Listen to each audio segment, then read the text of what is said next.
Bonjour à tous, bienvenue dans ce nouveau numéro de 10 minutes pour convaincre, qui est un podcast sur l'entrepreneuriat ethnique et informel. Aujourd'hui, nous allons répondre à la question: la foi est-elle une valeur? En effet, c'est de manière totalement fortuite que j'ai eu à choisir ce thème en lisant en fait une référence que j'avais vue sur Internet. Alors, pour revenir sur le sujet, la foi est-elle une valeur? On pourrait citer en introduction l'évangile, l'évangile, la lettre aux Hébreux au chapitre 11, verset 1, qui dit: Or, la foi est une ferme assurance des choses qu'on espère, une démonstration de celles qu'on ne voit pas. C'est quelque chose qui est commun dans les mouvements évangéliques, qui est comme une citation qui est donnée par la plupart des pasteurs, mais aussi dans l'Église catholique, comme étant la définition la plus religieuse possible de la foi.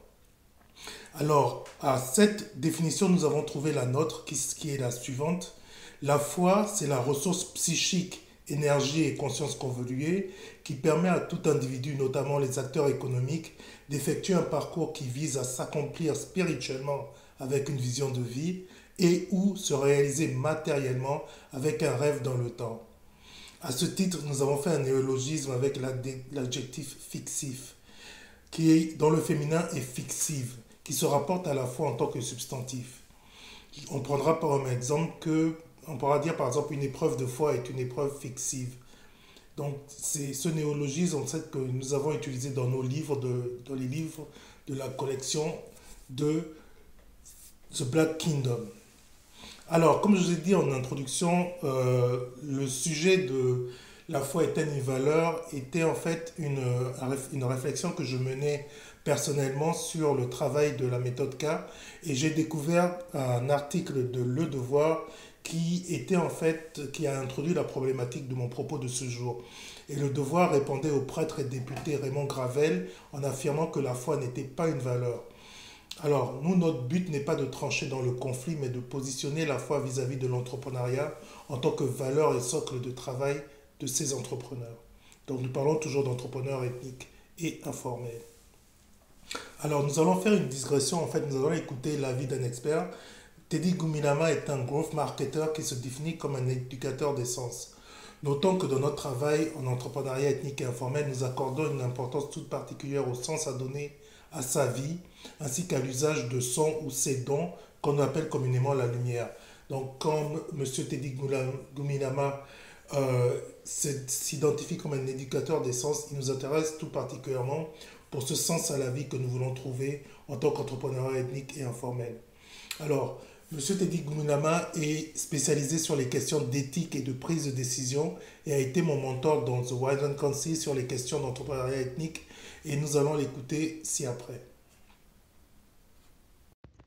Oui, bonjour Monsieur Arnaud, j'espère que tu vas bien. Pour répondre à ta question, la foi peut être considérée comme une valeur. En fait, la définition de valeur à proprement dit, c'est tout ce qu'on idéalise, tout ce qui nous sert de boussole dans notre prise de décision. Donc, si une personne dans son quotidien met la foi comme place, comme valeur idéale, ça veut dire que son agir va être conditionné par la valeur de la foi, en fait. Donc, ça peut être une valeur si la personne décide d'en faire une valeur cardinale dans sa vie. En termes de portée, on retrouve la foi à plusieurs niveaux dans le développement personnel. Donc, généralement, lorsqu'on a la foi, on fait preuve, c'est généralement relié à notre faculté de résilience. Et sur un autre aspect, l'aspect psychologique en termes de portée, parce que si on est capable de résilience, on ne doute jamais. Généralement, on est beaucoup plus solide pour passer, traverser les épreuves. Donc, je te dirais sur ces deux dimensions que sont l'aspect psychologique ou le développement personnel, ça a aussi un impact sur la santé physique, c'est comme les effets placebo. Une personne qui a la foi peut ouvrir des portes à ce que son corps puisse, qu'on va dire, se soigner encore plus rapidement que le corps d'une personne normale.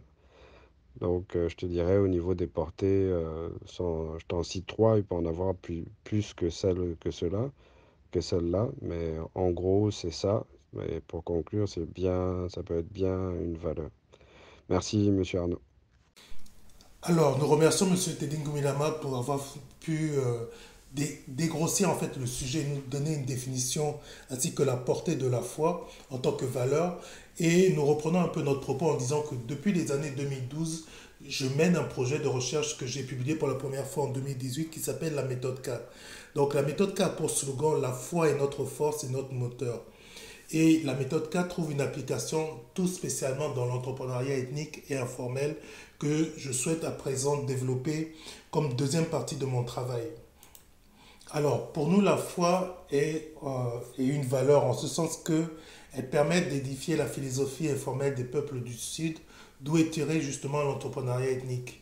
Et le socle, le lien en fait est le fait que cette philosophie informelle et donc la foi est fondée sur la relation divin et le rapport à la nature. Alors en effet, les acteurs économiques de cette économie donc dite informelle s'en remettent à ces deux repères que sont le divin et la nature dans chacun de leurs projets et initiatives.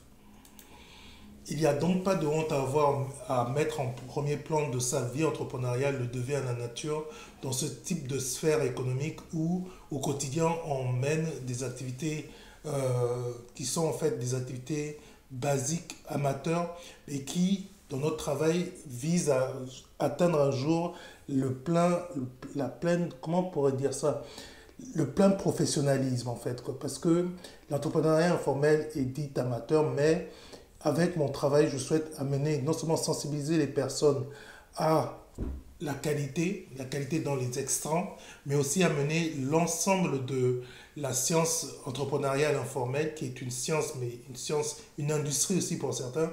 L'entrepreneuriat informel est une industrie pour certains, mais l'amener à un autre niveau où on pourrait qualifier les extrants de qualité. Parce que jusqu'ici, c'est assez basique et amateur. Donc, ceci nous aiderait encore, comme je le dis souvent, à replacer l'homme au cœur de l'économie, qui est l'objectif ou la mission voulue pour The Horizon Council et tous ses projets. Alors, nous allons bientôt atteindre les 10 minutes que je me fixe dans chacun des podcasts et je finirai mon propos en précisant la valeur que la valeur est une donnée personnelle, mais qu'elle peut être partagée par un groupe d'individus vivant la même expérience de vie pendant une période de temps donnée. Donc, ceci nous amène à dire que la foi est une valeur tout indiquée pour l'autonomisation économique qui est notre engagement de vie. C'est mon engagement social, en fait, de travailler dans l'autonomisation économique et que cette autonomisation économique est faite par le truchement de la stratégie de projet de l'entrepreneuriat ethnique, comme c'est dans le cas de mon travail actuel. Alors, pour faire la synthèse de ce qu'on s'est dit, il s'avère que la foi a été décriée comme une valeur. On dit souvent que on dit la foi comme valeur ou alors la valeur.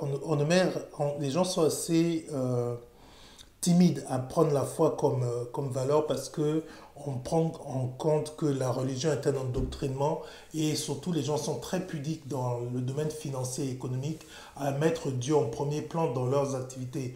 Ils le mettront toujours en filigrane et ne prononceront jamais, n'iront jamais jusqu'à mettre Dieu dans leurs assertions ou bien tout ce qui est positionnement dans le domaine de la communication. Mais sachez que la foi est bien et bien là pour les entrepreneurs ethniques, d'autant plus que dans les pays du Sud, dans l'hémisphère Sud, elle est omniprésente dans les rapports commerciaux qu'ont les acteurs économiques.